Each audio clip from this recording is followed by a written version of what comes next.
Welcome to a lunch edition of Birds of a Feather. This is your girl, AJ, the Suburban Princess here. I got some time. My interview got postponed to later, so I got a full face. I got thoughts in my head, so I'm going to just let it come out. And the co-ed edition will be with you once we get a time squared away. Tonight is game 4 of this horrible Phillies Mets matchup. Hopefully they just get swept and get it over with, my opinion. I mean, Rangers on the mound, they could do whatever, but clearly the bats have gone cold. The Phillies are turning into what the Eagles became last year, and they're melting down even sooner in the ranks. So it's getting to the point where now you're starting to think that these guys either don't need a bunch of heavy hitters, or maybe it's just better off that they play small ball for the rest of this series. I don't know. Whatever's wrong is permanent, and it's not going to change between last night and tonight. I'm sorry. Even if they get a few hits, I turned it off when it was still 7-0 Mets. So even if they go to Citi Field tonight and have a great game, I have no hopes for them moving on to the NLCS. So at this point, I've tuned out. So that's my Phillies part. Moving on to the obvious thing that we do Birds of a Feather for, or when I've started this show in 2017, and I got Eddie on board because I needed a male's perspective. I'm not going to talk shit about either one of my Philly teams right now. Clearly, we are in the preseason of the Sixers, which is good to know it's preseason because that really means nothing. Going back to the Eagles, preseason probably would have meant a lot more as to why the Eagles ended up being 2-2 before their early bye week. Now that the bye week is over and they're home. I forgot they're playing Cleveland at home. They're going to go against the Cleveland Browns, Deshaun Watson, the very maligned, very disappointing quarterback. Could end up looking like what's his name? John Elway, if they decide to not rush the passer like they've been doing all year. If the cornerbacks or DBs decide to flub. Now, supposedly, the rumor that has been released as of today is that Cooper DeJean will take the place of Avonte Maddox, and Maddox might be moved to safety. They have released Devin White, the linebacker, who never played a lick. We don't know what the hell the point of that signing was. According to Inside the Birds, he was pretty much never going to play unless there was an injury because they have other linebackers in front. I still ask what the hell was the point? But again, I'm not a genius in this arena. I just go by what I see. And I feel like if Derek White wasn't meant to ever play, they should have never signed him. I'm getting tired of the Howie Roseman era in general, of how he signs people and how he's deemed a genius before anything actually fully maps out. I just feel like some stuff looks good on paper. If there's one thing I did see, though, prevalently in this early part of the season, even before football started, was that a lot of people thought this team looked good on paper. That's not reassuring when it comes to actual regular season. I'm happy football's back. I'm sure a lot of fans are. But for those of us who kind of try to be 4 for 4, you're thankful this time of year where the Flyers are about to kick off, the Sixers are in preseason, because there's a lot of things to distract you with while the current two teams are kind of sputtering to an end or getting to the middle of their seasons. The Phillies have been disappointing because of how fabulous their year started and pretty much ended once they started sputtering towards the end of the regular season, which is very familiar to how the Eagles ended last season in 2023. So 2024 is already looking like it's repeating itself, but the problem is you got new players and you got some guys that haven't even played yet. So it's really hard to say that this team is going to do the same thing when you really don't know what this team with all the new faces who actually start look as far as offense and defense. We know how the defense hasn't really been threatening up front too many times. We are thankful that Brandon Graham decided to stay one more year because clearly he is outplaying some of the guys that are supposed to be outplaying him. But again, him being a veteran, that's what he's supposed to do. What makes you nervous is now to think that all of our Georgia boys are not living up to the standards that we thought. We also know that QB Jalen Hurts has not been the most efficient player that we've known him to be since 2022. Now, mind you, I also feel like he's also had nothing but changing faces on the coaches coordinator area since he started. So how the hell is he supposed to be consistent when he has different instructions in his head? Also, he has bad tendencies that are starting to develop. And again, as many people have said wrongly, compared him to Wentz and how he's throwing these interceptions lately and kind of has no pocket presence. But I also think this is also because of how the O-line has shifted since Lane went down. You have to understand that there's a lot of guys up front that normally aren't playing their normal fronts. He is a new center. Now, mind you, knock on wood, him and Cam have not had any issues snapping the ball since the first week. So hopefully that continues. I think what makes me nervous about Jalen is him being stubborn enough to not want to uh, get past his QB habits and assume that once he gets AJ back and Devonta back, that he can continue to be the way he's been. I think the pocket presence thing can be adjusted. I think that sometimes he also is dead set on throwing the ball where he wants to throw it, which most quarterbacks do. The only reason why it's bad with him is because it never seems to go anywhere productive. It'd be fine if he was still having pocket presence issues, but still hitting his man. But if you're working with Paris Campbell, you don't have Britton Covey anymore, and you just have Saquon and Dallas Goedert to rely on when most of the time they have other things they're supposed to be doing as well. Sometimes separation isn't necessarily the issue. Sometimes it's just the issue of Hurts deciding to run or just stay in the pocket. Now he kind of had to play with both of those options because of all his targets being out. Now, mind you, Dallas probably should have got the ball a lot more in Tampa Bay, but if the O line is crumbling and your QB keeps holding the ball because he doesn't trust where his wide receivers are supposed to be, that's going to be an issue. You're not going to get success. The end zone picks obviously can stop, but again, some of those miscommunications usually don't happen if AJ's there. Now, mind you, the one that happened um, in Brazil, I think it was, that happened with AJ, or the week after, even with a bye week, I forgot. But I think those passes that usually it was Devonta who couldn't get to that interception that time, but AJ did have that one miscommunication, but I think he also slipped, which I think Devonta slipped it too. But the problem is those two targets are usually the guys that can catch when Hurts is off. Other people don't have that kind of feel with Hurts yet. And even when they do, they're either caught up being blocked or they're just out of position. So it goes back to coaching still. Even with Nick Sirianni telling us over and over again he is not coaching, he's not playing the hello start over. Blah, blah. He is not calling the play calls. He's not play calling the plays. Hello. Um, you just realize that a lot of it too is just trust. It really has nothing to do with necessarily the scheme all the time because sometimes every game matches up to how it feels on the field. You know, you can plan for something to look good for Jalen Hurts to feel safe to throw, but if he's holding the ball too long because he doesn't see the wide receiver in the range that he would like to throw, and he's not going to throw it, or he's going to get sacked, or he's going to fumble. The fumbling does need to stop. The fumbling is a result of him changing his mind mid throw and then either at that last minute deciding to run, and by then he's not thinking about where the ball is in his hand, or trusting that he thinks he has control and running before his brain has actually stomached exactly what he wants to do, and by then that ball is out of his hand. He has to stop doing that. That is something that he does prevalently, and that is something that needs to chill. Like if that's the case, throw it away. I'd rather you throw it away or just tuck it and take the sack. Now, mind you, the odds and ends of when's the right time or whatever. If you're not the QB actually on the field, you'll never know when the right or not right time is. Now, granted, you should also know where in the part of the game you are in that you shouldn't take a sack, but sometimes the feel, as opposed to what's actually logically right to do, doesn't meet up all the time during a game, as we know. And that's what's frustrating to watch as a fan because you know that moment he probably should just throw it away. But then there also are times where he's missing wide open people. And every QB does it. Joe Burrow just did it last weekend. So I think it's very easy for us couch commanders to decide that Jalen has no feel of the pocket anymore.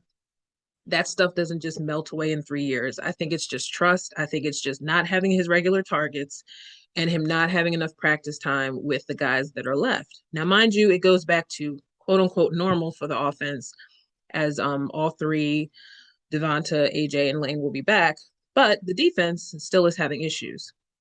Now, with loudmouth Darius Slay, he was injured, I think, before the end of that last Tampa Bay game. I don't know if he's going to play this week. I don't really care. I just think that if it's his time to take a break, it would be now, especially after his mouth is cashing checks his ass can't cash. I just feel like he's at this point taking a week off for him would be just best for him. I think that he needs to let CJ, GJ do what he got to do out there. If Cooper's in there, maybe it's just time to start letting the young guys be young.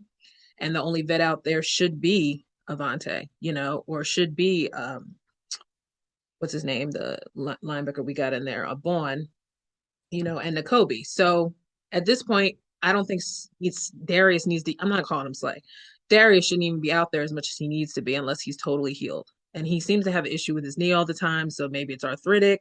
Maybe it's the knee he got cleaned up last year. I don't know. He always seems to have issue. Granted, he got pushed out of bounds in New Orleans and that was foul, but I just wonder if sometimes if he just needs like a week off, just to take a week off because clearly his mouth isn't broken. Any of us who pay attention to what he does off the field know that he likes to talk a lot, even to Dallas Cowboys who have podcasts. Great. All right, so not even talking about maturity level. What is the feel for me for the rest of this year? I said that they would be as high as 13, as low as 10. 10 wins is really a possibility at this point. Do I think it'll win the division? Probably no. I mean, you're looking at the Washington Commanders with Jaden Daniels right now. He's looking like a genius out of all the guys in the NFC, even the Vikings. The Vikings had their first, dose of a human Sam Darnold in London against the Jets. The Jets technically could have won that game, but old ass Aaron Rodgers couldn't really have any chemistry with the team when he can't really see past the O line and he keeps getting sacked.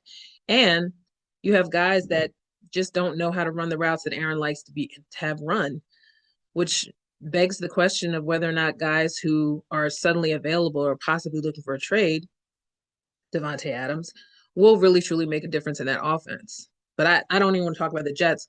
I'm just making the point that sometimes guys who don't have a feel for you, like Jalen Hurts has a feel with AJ and Devonta, are you ever going to be able to fill in that blank when times get hard and when those mainstays are not there?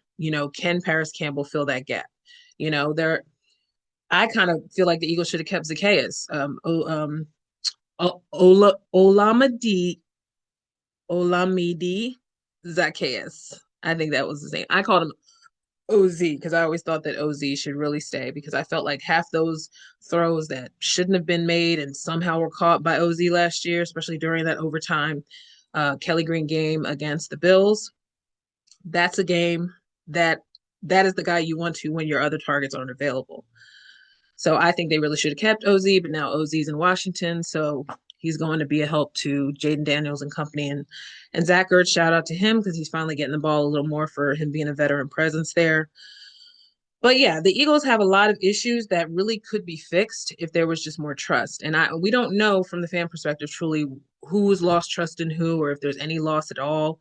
They're just having sucky games. They're having bad luck. But 2-2 is not bad considering how it seems like they're worse than they were last year. And that since 10-1, they haven't really been able to reclaim that kind of chemistry. But again, if there's one thing I know I said even before Eddie and I even start talking about this season, every year they have to relearn this team because they keep switching coordinators and OCs. Even if Nick says he's not calling plays, he's still a factor. You can tell on the sidelines. Even if he's not having these outbursts of energy or outbursts, he's still a force on that team. You can tell because you can tell when he keeps going over to Kellen or if he keeps whispering into them or yelling into the mic, like he wants something to change at that moment, whether or not he called it or not. And sometimes it's those stupid fourth down calls that makes no damn sense. And sometimes it's also a third down issue. I know the third down, they've struggled a lot this season for some reason. So there seems to be this issue of once they get to third down and fourth down, there seems to be this need to want to switch it up or switch at the last minute or call an audible or Jalen just decides to fucking run it. I just hope that at some point during the Browns game, we see a little bit of a switch when it comes down to third and fourth downs. They don't always have to go for it in fourth, but they definitely should kick a field goal before halftime if they need those points. That's definitely something that needs to happen more because that used to be their MO in years past anyway. It just makes sense. Common sense will be get some points before the half, even if you don't get a touchdown. And they've had many moments, even in these last few games, where they could have had touchdowns, but they should have just got 3 points. Now we understand it if Jake misses, a kick or two, but In some cases, that came back to bite them because they didn't get any points in that first half, which is usually where you start questioning whether or not this offense is on the same page. So, my basic observation of this whole first half of the season, early first half for the Eagles, because everybody else is still playing right now. They were one of three teams I think on a bye because Kansas City just played Monday, so they came off of their bye. They won, of course. Um, but I just feel like the Eagles have no chance of making the Super Bowl at all this year if they still have these issues come like week 10. You know what I mean? If there's still little stupid things that they could have did that they normally can handle cleanly, they just can't figure it out this year. It is a difference of coordinators. It always makes a difference. We don't know if Kelly's a bad call player or not. We don't know if Vic Fangio is a bad call player or not because now you realize it could just be a player thing on the defense. You know, if you expected the big guys from Georgia to always just come right through and just maul players over, that's not happening all the time. Now, mind you, it was good to see Jordan get a sack, but it was also kind of luck of the draw at that point. I do feel let down by this. I feel horrible that people are coming down on Nolan Smith so bad, but I think it's just a matter of him just not being in the right position, period. And I still don't understand why some guys who are schemed on certain positions play those positions if it's not their strength. But I also don't know, how these front offices look at professional football players in the sense like they should be able to do whatever they can do when they are in that position. If they're in defense, they should be able to play almost any position that makes sense for that part of the ball. But clearly there are some angles that just don't work for Nolan like they did for, I don't know, when Hassan was there or when Josh Sweat was there or whatever. And Josh Sweat hasn't even really been that much of a factor. But again, we're only saying that because we have not seen multiple sacks at a time and we're used to that. And there's just a question of whether Hassan Reddick wants to risk it all and just come back to Philly and just not get the money he wants, or him just waiting this Jet situation out now that the coach is gone and actually try to help out. Now, mind you, even the Jets without Hassan are still not a bad defense. So I don't really even think they need him as much as they thought or he thought. But I feel like we need him more. And if money's the only reason, well, I mean, look, me being in between jobs, I can understand why people say, I need my money. And I get that. But I also feel like you should go back to where you were appreciated or at least played your best. Now, mind you, he also played his best outside of the Eagles, too. So it's just hard because you have no say on it as to why Reddick isn't on any team right now. But it just seems like such an easy decision to just find a way to woo him back and just get rid of whoever needs to be gone and trade them. And I know it's just a matter of money. It also is a matter of contracts, but it just seems like such a no brainer to find a way to get Reddick back here. If Howie can sweet talk and get people on this team who don't even really need to be here, Derek White, then I would think he would find a way to get Reddick back on the bill if it was possible. Now I know people keep saying it's not going to happen. It's a dead deal. But I don't know, man. I mean, we're getting into week 6. Quickly, it'll be week 7. Quickly, it'll be halfway through the season for them. And to me, it's going to just be more of the same. So do we want to see that over and over again? Especially because a lot of people weren't big on keeping Sweat and not keeping Reddick. But I feel like Reddick would have required like 2 major moves in order to equivocate the amount of money that he was probably requesting. And that's not something the fans have a say in at all. Not that they ever did, but it's just hard for us to fathom why it's that bad that we can't bring him back. But there are also things going on with defense that probably should be helping some of these issues too. Like we should be having more consistent DB play. Reed's got his head rocked a couple times this year, and even though he's also had 2 picks, CJ has also been an issue, and he's also just getting his feet back. He hasn't had a pick at all. He's been actually getting blown by, and I assume again out of position. He's also been slipping all over the field, so I don't know if he also needs new cleats. Who knows? I also don't doubt that CJ can get back into form because that's how he's always played. Unless he has some major injury that hasn't been revealed, I can't see anything holding him back from improving this next part of the season at all. I'm never worried about CJ. I'm excited to know that the door has been opened for Sidney Brown as well as Anaya Smith, because that will definitely help the special teams. But Sidney Brown is someone I've been banking on to be more of a success than he's been able to show. But I just feel like the kid has a head for the game already. The little package that we've seen of him last year, but I do feel like he'll be a welcome lift once he's actually back on the field. I mean, I saw him at the Women's Festival in May, and homie was walking around with that little cast around his foot like nothing happened. So I know it's more to that, but I'm just saying, if it was really behind schedule, in fact, I remember reading that he was ahead of schedule in terms of his healing process. So it's just one of those things you just pray that the defense has a major flip, if not a 180, for these next remaining 13 games. Them being 2-2, um, and let me look at this, and then the Bengals. So those are their next matchups. So, and they're both away.